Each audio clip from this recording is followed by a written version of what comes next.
Hello friends, welcome to agri Koshala. My self Dinesh. So दोस्तों, हम फिर से हाजिर हैं पार्ट 2 के साथ, practice MCQs and one question many concept. तो दोस्तों, विदाउट एनी डिले हम चलते हैं आज के सेशन की तरफ। तो दोस्तों, क्वेश्चन 1 है, in light of revealed preference theory consider the following axiom and select the right answer from the code. Rationality, consistency, transitivity, non satiation. दोस्तों बोल रहा है कि रिवील्ड प्रेफरेंस थ्योरी की अजम्पशंस का पता करना है। So out of this 4 assumption which are true और विच आर फॉल्स, और जो उसकी अजम्पशन नहीं थी। ठीक है, तो पहली बात तो रिवील्ड प्रेफरेंस थ्योरी का पता होना चाहिए दोस्तों। रिवील्ड प्रेफरेंस थ्योरी किसने दी थी? सैमुअल्सन ने दी थी दोस्तों। ठीक है, तो सैमुअल्सन ने दी थी, तो उन्होंने कुछ अजम्पशन मानी थी। क्या क्या अजम्पशन मानी दोस्तों? First of all logical decision, मतलब रैशनैलिटी। फिर आती दोस्तों consistency of choice. Okay, then आती दोस्तों ट्रांजिटिविटी। तो दोस्तों ट्रांजिटिविटी क्या होती है दोस्तों कि अगर मान के चलिए A, B, C ये 3 गुड्स हैं आपके पास। ठीक है, A को ना आप B पे प्रेफर करते हो और B को आप C पे प्रेफर करते हो, तो आप A को C के ऊपर भी प्रेफर करोगे। तो ये है दोस्तों ट्रांजिटिविटी। फिर आता है दोस्तों नॉन सेटिएशन। बल यहाँ पे non satiation is the wrong, because जो सैमुअल्सन बोले थे वो बोले थे कि सेटिएशन। ठीक है, कि भाई एट ए टाइम आपकी सेटिस्फैक्शन आपको मिल जाएगी। So satiation is the this assumption for the revealed preference theory, but non-satiation is the wrong. So दोस्तों A, B, C is the answer. So option में जाएंगे A, B, A, C and A, B, C are correct. So दोस्तों question 1 का answer है 4th option, A, B, C are correct. Okay दोस्तों, फिर चलते हैं सेकंड की तरफ। सेकंड की तरफ बोला है कि कुछ स्टेटमेंट दिए हैं दोस्तों, out of this statement which are true and which are false. देखते हैं दोस्तों। तो दोस्तों income effect is positive in case of normal goods. ठीक है दोस्तों। तो दोस्तों एक और चीज़ होता है दोस्तों कि आप जब एग्जाम में जाते हो ना, तो आप समझिए, सीखिए कि कैसे ब्रीफ लिखा जाता है कि बार बार आपको पढ़ने की जरूरत ना पड़े। सो इन्होंने क्या बोला कि इनकम इफेक्ट दोस्तों, ठीक है, किसकी बात हो रही है दोस्तों? इनकम इफेक्ट की बात हो रही है। नॉर्मल गुड्स में इनकम इफेक्ट पॉजिटिव होता है, इन्होंने बोल दिया। ठीक है, फिर बोल दिया कि income effect is 0 in case of superior goods, 0 बोल दिया। और फिर बोल दिया कि इनकम इफेक्ट कुछ है इसमें, income effect is negative in case of inferior goods. Inferior goods में नेगेटिव बोल दिया। ठीक है भाई। फिर इन्होंने एक स्टेटमेंट बोला कि all given goods are inferior goods but all inferior goods are not given good. ये तो सही बात है कि जो गिवन गुड्स हैं वो special type of inferior goods हैं। ठीक है, बट जो इन्फीरियर गुड्स हैं वो ऑल जो इन्फीरियर गुड्स हैं वो गिवन गुड्स नहीं हो सकती, बिकॉज जो इन्फीरियर गुड्स होती हैं वो लॉ ऑफ डिमांड को फॉलो करती हैं, but given goods law of demand को फॉलो नहीं करती। ठीक है दोस्तों, third statement is our right. ठीक है, ओके, थर्ड तो हो गया। तो पहले हम देखेंगे भाई थर्ड हमारा ठीक है। तो थर्ड वाला कितने ऑप्शन में? 3 ऑप्शन में। चलो भाई, अब आउट ऑफ 3 भी देखते हैं। आउट ऑफ 3 में देखते हैं दोस्तों, वो क्या है कि जो नॉर्मल गुड है वो पॉजिटिव है, ये सही है। ठीक है दोस्तों, अब नॉर्मल गुड सही है और सुपीरियर में बोल रखा है 0, बट सुपीरियर में 0 नहीं होता दोस्तों, सुपीरियर में होता है पॉजिटिव रिलेशंस। ठीक है, तो सेकंड वाला हमारा क्या हो गया दोस्तों? कैंसिल आउट हो गया। तो सेकंड वाला जहाँ स्टेटमेंट है वो कैंसिल आउट कर देंगे आप, ये हो गया। ठीक है, अब दोस्तों बचा क्या हमारे पास? 2 स्टेटमेंट बच गया। तो दो स्टेटमेंट में बोले हम कि पहली बात तो बोले थे कि भी जो इनकम इफेक्ट है, ठीक है, नॉर्मल गुड में पॉजिटिव होता है, ये बिल्कुल सही था। सुपीरियर में 0 होता है, ये गलत हो गया। इन्फीरियर में क्या बोले कि नेगेटिव होता है। ठीक है, तो इन्फीरियर में नेगेटिव होता है, ये भी बिल्कुल सही है। तो दोस्तों कौन कौन सी स्टेटमेंट सही होगी? फर्स्ट, सेकेंड तो गलत होगी दोस्तों, first, third and fourth. First, third and fourth कौन से ऑप्शन में दोस्तों? ऑप्शन डी में है। तो दोस्तों क्वेश्चन 2 का है आंसर डी, और क्वेश्चन 2 का है ऑप्शन डी। ठीक है दोस्तों, ओके, चलते हैं हम आगे नए क्वेश्चन की तरफ। तो मैच द फॉलोइंग में क्या है दोस्तों कि हमको दे रखा है कि MPC दे रखी है, मार्जिन प्रोपेंसिटी ऑफ कंज्यूम, या फिर बोलते हैं इसको फॉर्मूले में लिखते हैं B। ठीक है, और मल्टीप्लायर दे रखा है, तो हमको निकालना है मल्टीप्लायर बेसिकली। तो पहले हमको मल्टीप्लायर और मार्जिन प्रोपेंसिटी ऑफ कंजम्पशन का फॉर्मूला पता होना चाहिए। तो 1/1 - MPC। ठीक है, तो MPC, अब दोस्तों हमारे पास 4 ऑप्शन है। 4 ऑप्शन में क्या हमको 4 कैलकुलेशन करनी पड़ेगी? नहीं दोस्तों, वह कोशिश करेंगे कम से कम का कैलकुलेशन हो ताकि हमारा टाइम बच सके। ठीक है, तो फर्स्ट वाला है क्या है? 1/1 - B। 1/1 - B मीन्स 1 - 0.2, तो 1.0.8। तो इसको कट करके क्या आता है दोस्तों? 1.25। ठीक है, तो क्या आया? 1.25 2.5। सो फर्स्ट का जो है मैच कहाँ पे हो गया दोस्तों, फोर्थ के साथ हो गया, ठीक है। तो अब देखिए फर्स्ट का फोर्थ के साथ मैच किस किस में दे रखे हैं, बी एंड सी में दे रखे हैं, ठीक है। एंड बी एंड सी में कुछ और कॉमन भी है, हाँ है ना भाई, ये भी कॉमन है। तो दोस्तों दो चीज़ों का हमको आंसर पता लग गया, फर्स्ट का थर्ड का। अब हमारे पास क्या बचा है, दूसरा और चौथा, मीन्स सेकंड एंड फोर्थ, ठीक है। तो अब सेकंड का है कि एम पी सी क्या है 0.5 है, तो 1/1 माइनस 0.5, तो 1 डिवाइड बाई 0.5, तो क्या आ गया दोस्तों, इसको बोलते हैं 2 आ गया। तो इसका मैच कहाँ हो गया दोस्तों, कहाँ पे हुआ, इसका मैच हुआ फर्स्ट के साथ।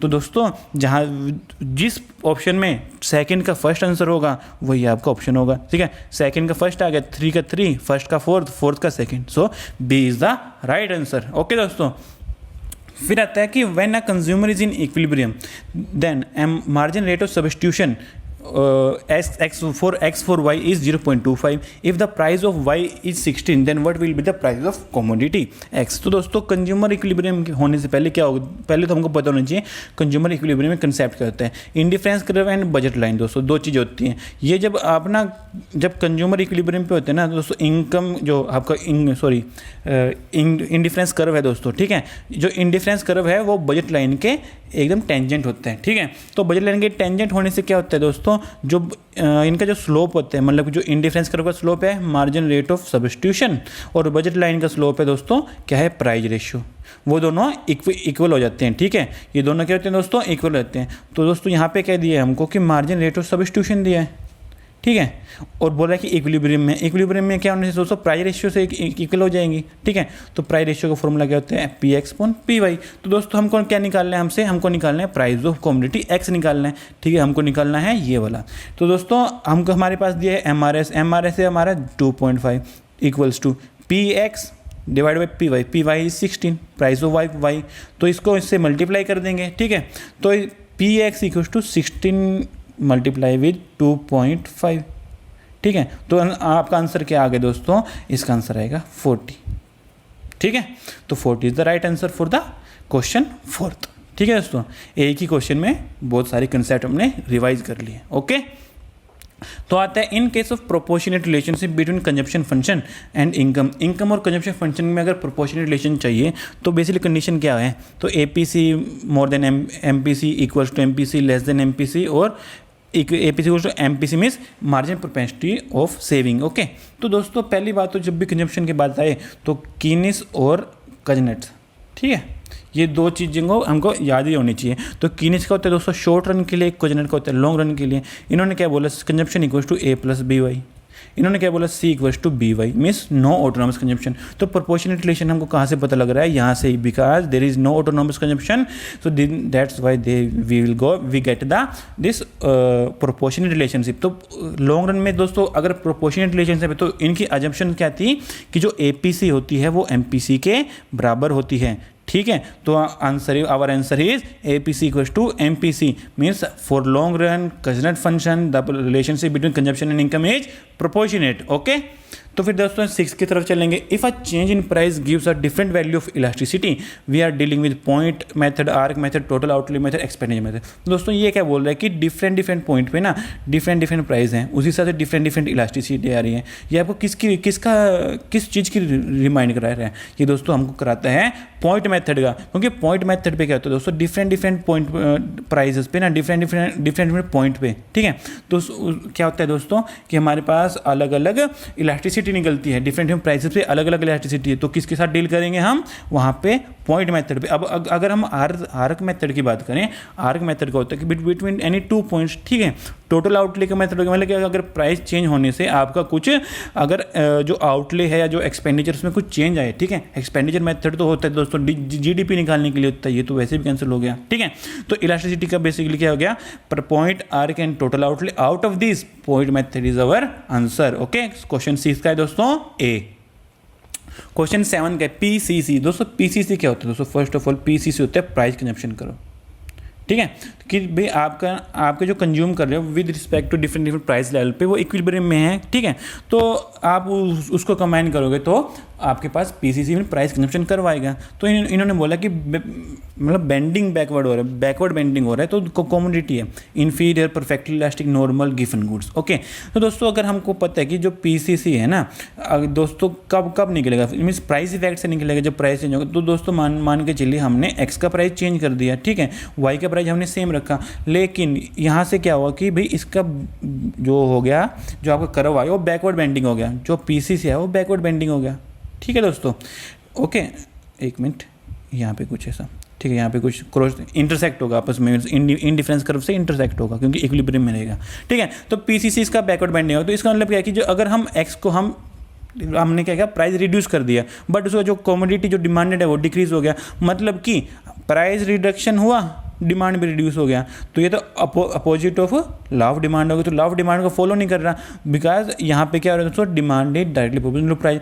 तो अगर लॉ ऑफ डिमांड को नहीं फॉलो कर रहा तो कौन सी गुड्स होंगे दोस्तों, गिवन गुड्स। तो आंसर क्वेश्चन 7 का आंसर है fourth option is for question 7। Okay दोस्तों, फिर आता है तो एक और बात दोस्तों, अगर आप आईसीसी निकालोगे ना, इनकम कंजप्शन कर्व निकालोगे, तो वो भी जो इन्फीरियर कमोडिटी होगा ना उसके लिए वो भी बैकवर्ड बेंडिंग होगा, और इवन गिवन गुड्स के लिए वो बैकवर्ड ही बेंडिंग होगा। ठीक है, उसके बाद दोस्तों increase in margin propensity to import. ये दोस्तों आगे direct question out of the factor factoring the multiply. मैंने आपको अपने जो हमने लेक्चर किया उसमें मैंने बताया था कि इंपॉर्टेंट है, आउट ऑफ क्वेश्चन आया हुआ है।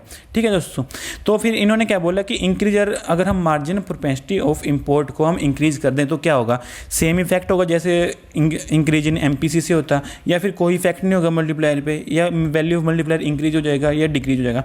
जब मैंने आपको इससे डील किया था फैक्टर्स में, तो मैंने बोला था कि जैसे जैसे marginal propensity of import increase होगा वैसे वैसे मल्टीप्लायर की वैल्यू डिक्रीज हो जाएगी दोस्तों, because they have indirect relationship. So answer will be D, means अगर एमपीआई इंक्रीज हो गया तो मल्टीप्लायर की वैल्यू डिक्रीज हो जाएगी दोस्तों। ठीक है, then demand for the labour is derive demand. Derive demand क्या होता है दोस्तों, कि अगर मैं कुछ कंजप्शन कर रहा हूँ, ठीक है, अगर मैं उसकी डिमांड बढ़ा दिया तो जो उसके लिए जो फैक्टर ऑफ प्रोडक्शन है ना उनकी डिमांड बढ़ जाएगी, क्योंकि जैसे मेरा कंज्यूम बढ़ेगा, डिमांड बढ़ेगी, तो उनको वो प्रोड्यूस करने के लिए फैक्टर ऑफ प्रोडक्शन भी इंक्रीज करने पड़ेंगे, सप्लाई। ठीक है, तो उससे क्या होगा, वो होगा डिराइव डिमांड। मतलब ये बेसिक होता है कि दूसरा क्या चीज़, मतलब जो आपके प्रोडक्ट हैं वो उसकी डिमांड है या नहीं है। ठीक है, तो demand for labour is derive demand because it depends on demand for goods and service that labor helps to produce, degree of substitution, elasticity to demand of labor, the demand for other factor of production। तो दोस्तों अगर demand है, अगर labour की हो तो ये other factor of production की बजाय इसी पे डिपेंड करेगा कि ये कैसा क्या प्रोड्यूस कर रही है। तो ठीक है,